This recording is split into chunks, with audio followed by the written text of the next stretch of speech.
Do you actually have any job prospects in that career field? Or will you be making any money in that career? Or my personal favorite, have you ever considered engineering? These are just some of the questions that are asked of us as high schoolers and as me personally, especially as we approach college. And if we look at these questions very closely, we can see that they're the same questions that were asked of high schoolers 5 years ago, or 10 years ago, or even they're pretty similar to the questions that were asked of our parents when they were high schoolers. But there's a sense of urgency to these questions that are asked right now. Because I think adults understand that we're at a point where our economy is stagnant, and if we don't have a job, then it could possibly have a huge effect on our lives. It's almost like these are the only questions that are being asked as well.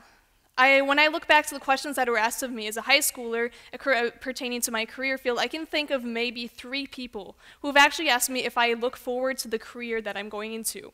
The fact that I just mentioned that I want to major in international relations gives people the, ooh, you're thinking of social sciences, that's not really the best job prospects.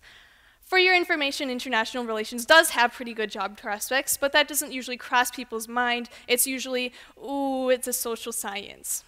But that's besides the fact. The main reason why these questions are so changed for our generation is because of the unique spot that we're in. We're not exactly a member of Generation Y as currently high schoolers. These were the students who were just in entry-level jobs or just entering the job market when the global financial crisis hit in 2008 and 2009.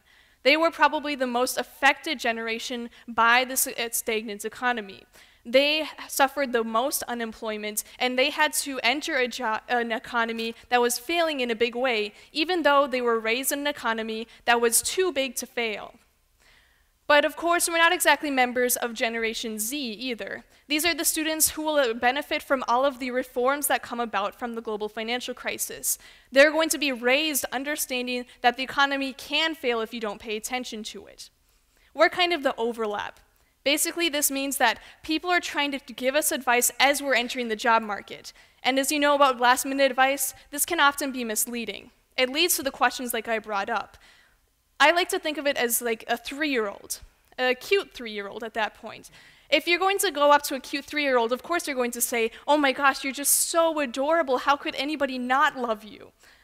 But if every single person who goes up to this 3-year-old tells her how adorable and cute she is, then she's going to understand that looks must be very important if so many people comment about it, and then looks become a priority for her.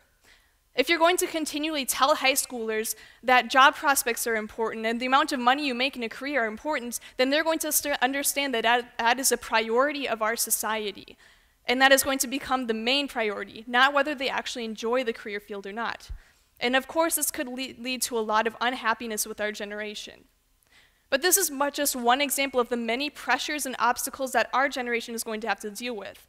Whether you're Generation Y or Z or the overlap like we are, then we're also going to have to deal with climate change and the food system and all of the changes to the government programs that we need to make and education reform. There are so many obstacles that we need to overcome that we have thousands of opportunities to fail as a generation. But I'm more of an optimist. So of course, I see the many opportunities to fail as opportunities to succeed as well. With all these obstacles that we actually have many opportunities to succeed as well. If we look at the pressures that we are facing, we're going to have to make a lot of changes to overcome these obstacles. And as we've overcome so many obstacles in the past, I believe we can overcome the obstacles we have in the present. One of the main reasons why I think this is because of innovation.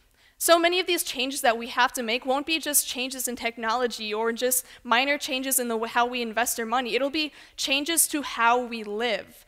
As a result, because we'll have to make such huge changes and we'll have to create such different ideas to fix these problems, then we'll end up having innovation as an important part of our society, an important value for our society. With innovation as a necessity to overcome these obstacles, then we'll end up having innovation affecting other aspects of our life as well. Not just fixing the problems we have, but advancing our society forward. But there's also another result why our generation has an advantage. It's because of tolerance. With so many new ideas that are coming forward, and as Steve Bolin brought up, the rapidly changing history that we're experiencing, then we're going to have to adjust as these changes come. And like I said, these are changes that will affect our entire lives. As we adjust to these changes to our lives, we're going to adjust to other changes as well. We're already becoming a more tolerant society of other cultures and of other people. And as a result, we're going to be able to use these other cultures to our advantage. No longer are these issues just a United States problem. They are global problems. And although what we decide will affect the rest of the world, we also have the rest of the world to help us make these decisions. As we move forward, we know that although we have a lot of obstacles, we could still become the most successful generation the world has ever seen. As long as we know that we need to innovate, and that we can, as long as we can tolerate these changes and tolerate other people, we could use this to our advantage to become very, very prosperous. So as current high schoolers right now, it is very easy to get discouraged, especially by the questions that are asked of us, mainly about our careers. But it's important to understand that as long as we continue moving forward as a society and accept the changes that are coming, then we can become the most prosperous generation the world has ever seen. Thank you.